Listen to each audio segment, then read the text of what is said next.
Salut la compagnie, c'est Jules Melon, et aujourd'hui dans un Pro Ciné Critique, à peine remis de l'extraordinaire expérience cinématographique que fut Ad Astra, j'ai décidé de rattraper sur le tard un autre film de James Gray sorti en 2007, l'un de ses plus connus d'ailleurs, La nuit nous appartient, We Own the Night en VO, avec au casting l'excellent Joaquin Phoenix qu'on attend tous avec grande impatience prochainement dans le film Joker, à ses côtés Mark Wahlberg avec qui j'ai plus de mal d'habitude mais franchement là ça passe plutôt bien.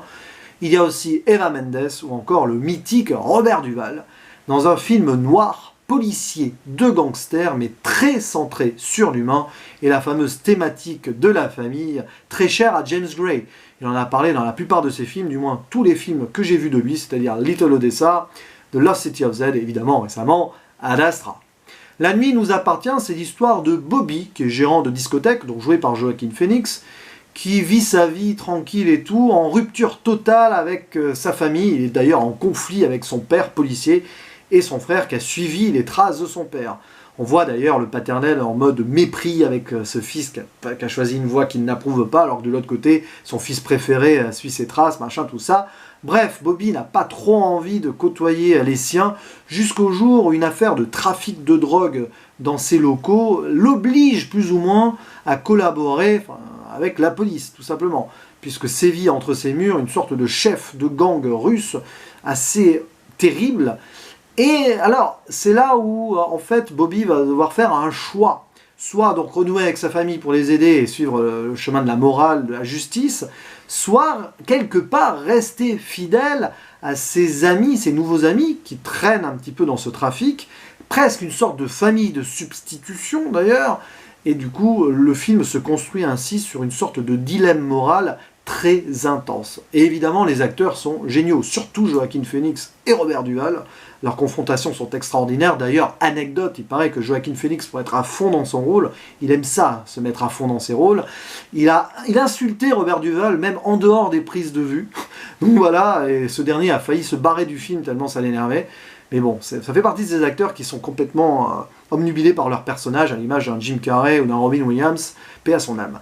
Voilà, donc Joaquin Phoenix extraordinaire, Robert Duvall aussi. Mark Wahlberg, il fait le boulot, mais en même temps, il a un rôle de, voilà, plus lisse, parce que c'est le fils préféré qui a choisi les voies de son père. Il est presque gêné de voir à quel point son frère et son père ne s'entendent pas. Mais c'est un personnage assez profond aussi qui va prendre une certaine dimension, surtout vers le la fin du film. Un film donc très introspectif, c'est du James Gray, il sait gérer les émotions, c'est magnifique là-dessus, il n'y a aucun souci. Et l'action est très belle aussi, enfin très belle, très bien faite, je trouve. Alors oui, certes, c'est un film de gangster et très classique, donc c'est pas là-dessus que j'ai accroché le plus, forcément. Vous avez tous les stéréotypes du genre, donc les méchants, trafic de drogue, la police, des interventions de police, des moments voilà, de retournement de situation ou pas, on ne sait pas trop, de trahison, etc. Côté indique ou pas indique, on ne sait pas trop. Et des scènes d'action qui sont, donc je le disais, vraiment très bien parce que intenses, notamment les fusillades ou les interventions de police, et puis cette scène extraordinaire de poursuite en voiture vers le milieu fin du film, qui est filmé d'une façon remarquable, je trouve. Et avec le recul, du coup, il y en a une dans Ad Astra sur la Lune, et ben, je me dis, tiens, voilà, en fait, il avait déjà fait ça avant et tout, mais bon, c'est marrant comme ça de découvrir après coup des œuvres précédentes pour avoir une meilleure vision globale d'un film récemment sorti. Enfin, vous m'avez suivi, je pense. Et donc, le film dure moins de 2 heures et on voit pas le temps passer. Et franchement, on compatit pour le personnage de Bobby qui doit donc changer de vie plus ou moins ou redonner une chance peut-être à sa famille. Quelque part, il y a une once d'espoir qui apparaît là, tout en gérant donc son business, tout en essayant de ne pas se mettre à dos ses amis, tout ça, en essayant ou non de les trahir selon le choix qu'il va faire, je ne veux pas en dire plus, et gérer à côté de cela l'amour de sa vie, joué par Eva Mendes, avec qui voilà, il a une relation plutôt fusionnelle, qui au début nous est présentée comme en mode jeu érotique et tout, mais en fait beaucoup plus intense et profonde qu'il n'y paraît. Et James Gray alterne superbement les scènes, parce qu'il y a des moments introspectifs de plus ou moins de silence et assez lents, et de l'autre côté des scènes donc d'action, mais aussi rythmé par la musique, parce que forcément, comme ça se déroule parfois en boîte de nuit, on a la BO en fond, par exemple Heart of Glass de Blondie, Let's Dance de Bowie, et c'est génial, parce que la BO, comme ça, nous fait vivre encore plus certaines scènes, et au niveau de l'ambiance et de l'atmosphère, je trouve ça vraiment super bien fait. Bref, puis bon, après je vais pas on va dire, spoiler, je ne vais pas faire de spoil sur ce film-là, mais la fin est à la fois extraordinaire et, j'avais envie de dire, pas décevante, mais on en arrive à un point que j'imaginais pas, je pensais que ça allait aller dans un autre sens, voilà. Évidemment, ce long métrage est une sorte de tragédie humaine, mais comme je l'ai dit, il y a aussi une lueur d'espoir, et c'est vrai qu'on navigue entre les deux au final.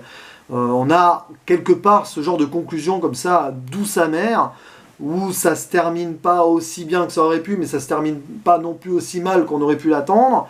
Évidemment, il y a des dommages collatéraux, mais voilà, il se passe quelque chose à la fin comme ça, qui est assez intéressant. Et alors, petit parallèle avec Ad Astra, mais je vais essayer de le faire sans balancer de spoil ni sur l'un ni sur l'autre, mais en gros, vers le milieu-fin du film, là aussi, il se passe un truc qui est, enfin, il y a une situation qui peut être mise, on va dire, en parallèle avec une situation dans Ad Astra, mais les deux personnages, donc celui de Bobby dans La Nuit nous appartient et celui donc du Major McBride dans Ad Astra, les deux personnages vont choisir des chemins différents. Et je trouve ça assez intense et intéressant avec le recul, parce que ça donne l'impression que James Gray, en fait, se répond à lui-même à travers ses films. Il y avait un petit peu ça aussi avec The Lost City of Z, comme le signalait l'ami Cinémagique dans notre vidéo A3 sur Ad Astra. Mais là, c'est pareil. Avec La Nuit nous appartient, il prend une décision pour son personnage, et avec Ad Astra, il en prend une autre, même si les deux ont un rapport aussi. Voilà. Sans en dire plus, je pense que ceux qui ont vu les deux films comprendront où je veux en venir. Voilà. Donc des scènes vraiment folles, donc la scène de poursuite en voiture à la fin, j'en ai parlé, la scène d'intervention de police peu avant, qui est assez folle aussi, où on voit le délire, la peur la peur du personnage, donc de Bobby, dans une situation qu'il ne contrôle pas. Voilà, et puis bah c'est tout ce que j'avais à dire. C'est un film qui se vit plus qui ne s'analyse, surtout à chaud comme ça. Je vous le conseille vivement. Ça fait partie de mes préférés. Alors je ne sais pas, parce que évidemment Ad Astra est au-dessus de ce que j'ai vu de James Gray, mais sur les 4 films que j'ai vus, je pense que je le mettrai en deuxième position. Il faudra que je revoie The Lost City of Z, que j'avais bien aimé, mais et un peu devant un peu avant de Little Odessa qui était très intense aussi, mais peut-être moins, enfin plus, enfin bref, vous m'avez compris quoi. Non, franchement, pour éviter d'en dire trop et commencer à me répéter et de tourner en rond, bah, je vais dire que La Nuit nous appartient est un très bon film, d'un réalisateur qui est vraiment excellent, qui nous fait vivre les émotions de ses personnages comme très peu savent le faire. C'est du cinéma à la fois contemplatif, émotionnel et viscéral, et franchement, dans le paysage hollywoodien de ces dernières années, ça fait du bien. Je vous dis à la prochaine. Ciao.